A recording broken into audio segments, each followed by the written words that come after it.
Bismillahirrahmanirrahim. Assalamu alaikum. This is Amna Gul from the Department of Journalism and Mass Communication. We're back with the course Communication Skills for Media, bearing the code GMC 232. Today we'll be discussing techniques for building confidence, and we've already started this topic in our last lecture, and it is a continuation of that topic. We started off with the first technique, that was preparing well, and we actually related with sports that preparation is very much necessary, but you need to understand that you need to go for effective preparation. It is not just random preparation. So for example, in terms of presentations, you need to know the difference between knowing what you are talking about and knowing what you are going to say, because thinking about your presentation can be helpful, but that sort of presentation will not give you a sense of what you are actually going to say. Okay, so there are many students who actually fail to practice well because they do not know how to practice for a presentation. They only know to prepare for exams or for writing papers and answers. So it is not the same activity. Writing is not the same activity as presenting. So the lack of proper preparation only contributes to the lack of confidence. Then we talked about visualizing success. And we talked about that you need, as athletes are told, to visualize success and visualize the different elements during a game, or the positions of different team members, or what kind of decisions they need to take in order to avoid split-second choices.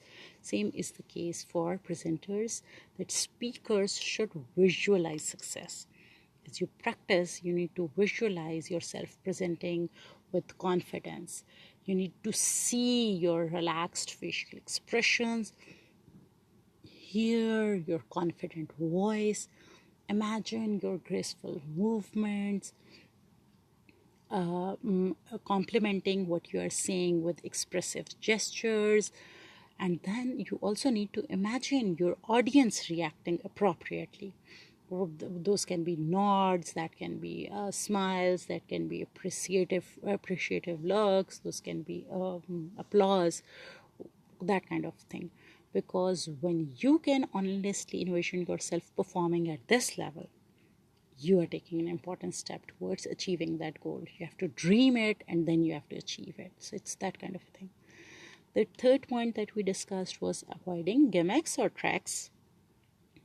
So we talked about there are certain people who tend to tell you to practice in front of mirrors. Even in our childhood, we were also told to practice in front of mirrors, but actually practicing in front of mirror doesn't do much of good, because at one point you are more focused on your non-verbals rather than on what you are saying, and on the another point you are not actually able to visualize the audience. You are more into a one-on-one communication setup.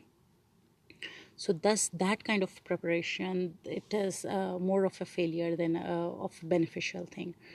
So you need to plan things well. Do not go for any tricks about thinking this and doing that. Rather, just visualize success and do your best to avoid such tricks. The fourth was breathe and release strategy, and it is very good to release the tension of your muscles. See, your posture matters a lot. So you need to plan all the nervousness being cooked inside you, draw it to a high point within your body, and with a deep cleansing breath, remove it like a vacuum. Drop all the bubbling liquid. This is very much a necessity, that all your upper body is relaxed. Breathe and release is something that can be done at any times. Like for example, when you're asked to come and present, and you stand up from your seat and walk towards the rostrum or towards the front of the classroom. So you can do it even then during that walk, but you need to obviously practice it well before, so that you are into the phase, you understand how to do it. So those people who are concerned with their physical manifestation of nervousness, they use this technique quite effectively. Then we discussed that you need to minimize what you memorize. We were in the discussion of this process that, for example, if one of your friends, you're watching Artugal Ghazi, and then you are at lunch with your friends, and you people tend to have your discussion move towards Artugal Ghazi. So you kind of describe the plot and you converse with them in a prepared way. But actually, you've not prepared things well. It's just like fluently, conversantly, you are doing it. So it is the same thing. You know all these things, but you have not chosen the words that you're going to speak because it's journal discussion with your friends. So you did not plan it in advance. So same is the case with presentations. You do not need to plan word by word things. You need to plan things, what you want to say, but then you have to be conversant, because if you actually try to remember this particular thing and that particular thing, you're gonna end up forgetting that. And this is the case when you see presentations. There are many of students who who are prepared, who come right in front of the class, and then they're within minutes or within some seconds they're at a loss for words because they forgot the exact words they were gonna say. So they're at a loss. They have the ideas, but they don't have the words. So, preparing for a speech by memorizing a written script engages your mind at a different level from that of a conversant speaker. Concentrating on remembering words is different from paying attention to how one's audience is reacting. The pressure that arises from trying to remember the next word can be considerable, yet, that pressure is entirely avoidable. The goal of public speaking should never be about loyal recreation of a script. It is about getting the appropriate response from your audience. Trying to remember an entirely scripted speech can result in the rather ironic situation of a person being able confidently and smoothly to discuss the topic in casual conversation, but still quite stressed about their ability to remember their scripted comments. Many students, they forget their lines while discussing topics like families and hometowns. Remember your presentations of your introductions, and people forgot their personal introductions speeches. Of course, they knew what they were talking about, but their minds were focused on the task of remembering specific words, a task different from effective speaking. It's not about speaking, it's about remembering. So should you write any prepared comments at all? What do you say about it? Yes, of course you should. Specifically, the feedback you should be most concerned with will happen during the body of your speech, when you are discussing the substance of your presentation. It is during the body of the speech when you need especially to retain the ability to adjust to how your audience reacts. Thus, memorizing the entire speech is ultimately detrimental to your ability to react to your audience. However, during the introduction and conclusion of your speech, the primary concerns are about connecting with your audience personally, which is something best assured through consistent eye contact. So, carefully prepare the introduction and the conclusion of your speech in a smart strategy. But don't make the mistake of scripting everything that you plan to say. The best rule here: minimize what you memorize, but familiarize instead. So, if you don't train enough, of course, you'll be nervous. The sixth is practice out loud. Remember the very first time you tried to do anything? A game, a sport, an activity, anything at all. How good were you out of the gate? Perhaps you had talent or were gifted with a feel for what you were doing. But even then, didn't you get better with more experience? Think about all these productions that you people do. for the first radio program, the first radio production, the first video that you did, was it that good? Or are you learning with experience? Nobody does anything the very best they can on their very first attempt. And everyone, even the most talented amongst us, will benefit from effective practice. Once again, I did not say just practice, effective practice. Speaking in public is no different from any other activity in this way. To maximize the chance that your presentation will come out smooth and polished, you will need to hear it all the way through. By practicing out loud from the beginning to the ending, you'll be able to listen to your whole speech and properly gauge the flow of your entire presentation.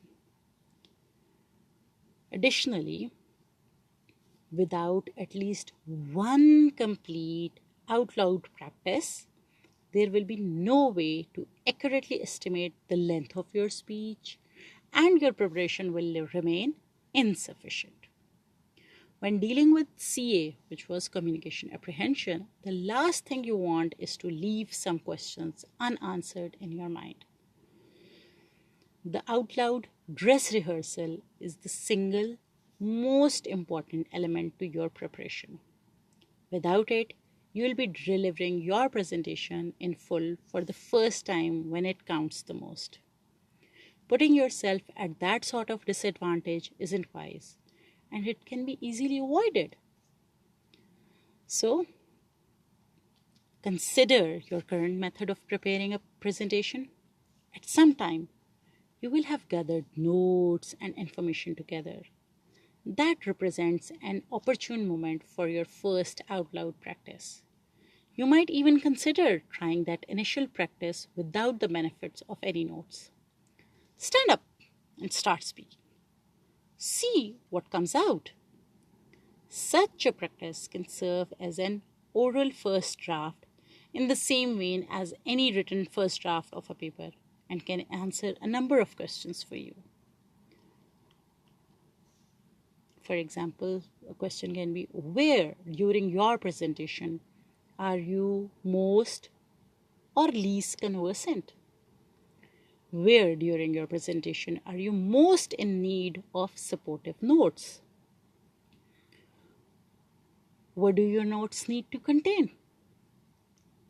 So prepare for your public presentation by speaking and listening to yourself, rather than by writing, editing, and rewriting. Remember that when you're having a conversation, you never use the same sort of language and syntax as you do when you're writing a formal paper. Practice with the goal of becoming conversant in your topic, not fluent with the script. As Brown says, you can't hire someone to practice for you. You have to practice it yourself in order to achieve it.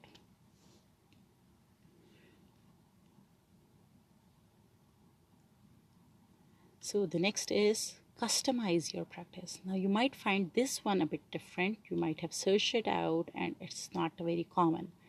See, we have discussed a variety of techniques in this lecture, from the importance of out loud practice to suggestions of when during your presentation you should start the out loud practice. We have discussed cognitive restructuring earlier as a means of changing your attitude about presenting in a positive way. Depending on your personal brand of communication apprehension, you may choose to implement these hints in different ways. Take a moment to reflect on what causes your communication apprehension. Do you dislike the feel of being the center of attention? Are you more concerned with who is in the audience and what they might think of you? Or are you worried about freezing in front of the audience and forgetting what you wanted to say? Write some of these concerns down, and I really mean it. Write these down and put them into a priority order, like which is the most important issue, which is the second important, and thus to the least important. If you're worried about a particular issue or problem, how might you prepare to minimize the chance of that issue arising? Then consider your current method of preparation. Do you prepare more for a written paper than for an oral presentation? Do you have the goal of presenting a scripted message? Do you practice out loud? When, during your process, do you practice aloud? Do you practice at all before you begin to compose your speaking notes? Or do you only practice after? See, these are different questions. Remember that dealing with CA or communication apprehension often involves the breaking of a mental habit. It is a good idea to change what you have done previously. Be deliberate. Observe what works for your situation. Recall what was discussed in the beginning of this lecture and previous lectures. Communication apprehension is a condition unique to each person dealing with it. Communication apprehension is the result of many varied causes, some internal and personal, some external and experiential. Dealing with anxiety may be as much dealing with your attitude as with your skills, as much a struggle with perception as with ability. Because of this, you are in the best position to know how to deal with your particular brand of communication apprehension.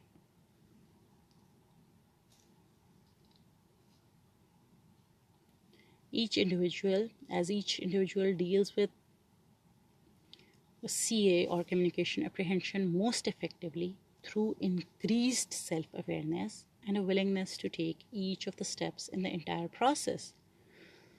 After you acknowledge your reality, then you take the steps necessary to overcome apprehension. Obviously, you need to find it out first. When you've read about the ways to overcome the debilitating impact of CA, the next step in your process involves seeing what works best for you. Do not continue to prepare in exactly the same way as before. Speak more, write and revise less. Be sure to practice out loud at least once during your preparation in order to prepare yourself sufficiently. Reflect on your personal concerns and try cognitive restructuring on those concerns. Take your time. Do the work. Have confidence that your preparation will yield positive results. Plato says, nothing in the affairs of men is worthy of great anxiety, so you don't need to worry for anything. So let's wind it up. Okay.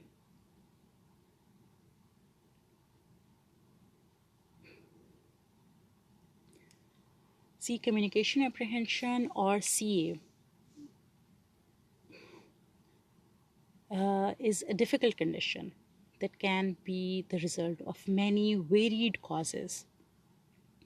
Even professional researchers don't always agree on whether CA is inherent in the person or the result of what the person experiences or perceives, with some calling it trait anxiety, others state anxiety, and still others classifying it as scrutiny fear. The first step for any person to address this condition is self-reflection. Try to identify what has caused you to feel the way you do about public speaking. Careful introspection can result in a more productive level of self-awareness. Whatever the root cause of CA might be for any particular individual, the first step in addressing CA is to objectively view the habitual frame of reference that has emerged in your mind regarding public speaking. Consider all those what ifs that keep cropping up in your mind and how you might begin to address them productively rather than simply to ignore them and hope they go away. Go through the steps of cognitive restructuring or CR, consider how many of those what ifs are nothing more than invented pressure that you place upon yourself. Relaxation techniques such as breathe and release have proven to be effective for many speakers, especially those concerned with the physical manifestations of nervousness like trembling hands and shaking knees. Remember that those sorts of tremors can often be exacerbated by efforts to hold still. Don't force yourself to hold still. Relax instead. Lastly, we discussed the most effective means to prepare, which is towards the goal of becoming conversant in your topic rather than being able to recite a memorized script. By familiarizing yourself with your topic, you become better able to consider the best way to talk to your audience rather than becoming married to your script and ultimately consumed with saying the words in the right order. Practice out loud without a mirror to distract you is the best way to prepare well. CA is a real issue, but it need not be an obstacle to success. Take the time to become more aware of your personal brand of CA. Take positive steps to minimize its impact. Your willingness to work and your positive attitude are the keys to your success. Believe you can, and you are halfway there. That's all for today. Thank you and Allah Hafiz.